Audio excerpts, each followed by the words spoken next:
வணக்கம் மகளே, இப்போ நம்ம இருக்குது சென்னை ஊரப்பாக்கம் ஜிஎஸ்டி ரோடு. இங்கேருந்து ஒரு 300 மீட்டரில் இப்போ பார்த்துட்ருக்கு இந்த அப்பார்ட்மெண்ட்டு சேல்ஸ் வந்திருக்கு. கரெக்டாக ஊரப்பாக்கம் ரயில்வே ஸ்டேஷன்லேருந்து ஒரு 300 மீட்டர் தான் வருது. ஸோ இது பார்த்தீங்கன்னா டபுள் பெட்ரூம் வீடு தான். ஸோ இப்போ பார்க்குறீங்க ஒரு பெரிய ஹால் பார்த்துட்ருக்கீங்க. So Urapakkam railway station nearby பார்க்குறவங்களுக்கு இந்த வீடு ஓகேவாக இருக்கலாம். ஸோ இது பார்த்தீங்கன்னா வீடு 1132 ஸ்கொயர் ஃபீட் இருக்குது. நல்ல பெரிய ஹால் கொடுத்துருக்காங்க. யூடிஎஸ் 439 ஸ்கொயர் ஃபீட் யூடிஎஸ் இருக்குது. இது டபுள் பெட்ரூம் வீடு, செகண்ட் ஃப்ளோரில் இருக்குது. ஓகேங்களா, லிஃப்ட்டு கிடையாது, ஆனால் உங்களுக்கு ரயில்வே ஸ்டேஷன் பக்கத்துலேயே இருக்குது. ஸோ ரயில்வே ஸ்டேஷன் நியர்பையோ இல்லை GST road bus stand nearby வீடு தர்றவங்களுக்கு இந்த வீடு ஓகேவாக இருக்கலாம். புது வீடு தான் இது. ஸோ பார்த்தீங்கன்னா இந்த பெட்ரூம்லேயே உங்களுக்கு வந்து ஒரு பால்கனி கொடுத்துருக்காங்க.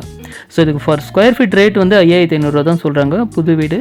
ஸோ இந்த பெட்ரூமுக்கு ஒரு அட்டாச் பாத்ரூம் இருக்குது. அப்படியே பார்த்தோம்னா ஆப்போசிட்டில் ஒரு பெட்ரூம் இருக்குது, அங்கேயும் ஒரு அட்டாச் பாத்ரூம் இருக்குது.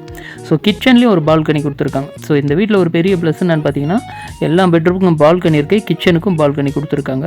ஸோ இது ஒரு இண்டிவிஜுவல் ஹவுஸ் ஃபீல் தான் கிடைக்கும். ஸோ பொதுவாக அப்பார்ட்மெண்ட் பார்த்தோம்னா உங்கள் எல்லாருக்குமே தெரியும், ஒரு 5-6 அப்பார்ட்மெண்ட் இருக்கும், இல்லை 10-12 அப்பார்ட்மெண்ட் இருக்கும். பட் இந்த வீட்டில் பார்த்தீங்கன்னா வெறும் 3 வீடு தான் இருக்குது, அதுவும் கார் பார்க்கிங்கோடு இருக்குது இந்த வீடு. என்னடா செகண்ட் ஃப்ளோர் போய் வாங்கணுமா அப்படின்னு நினைக்கிறவங்களுக்கு, பட் இது ஒரு இண்டிவிஜுவல் ஹவுஸ்க்கான ஃபீல் கிடைக்கும். பார்க்குறீங்க கிச்சனுக்கும் ஒரு பால்கனி கொடுத்துருக்காங்க. ஸோ அந்த பெட்ரூம்லேயே பார்த்தீங்க, இன்னொரு பெட்ரூம் பார்த்தா அதுலேயுமே ஒரு பால்கனி கொடுத்துருக்காங்க. ஸோ இந்த மாதிரி வந்து ஒரு 3 வீடு மட்டும் இருக்கிற மாதிரி அப்பார்ட்மெண்ட்லாம் கிடைக்கிறது ரொம்ப ரேர் தான். அதுவும் ஹால் வந்து நல்ல பெரிய ஹால் கொடுத்துருக்காங்க.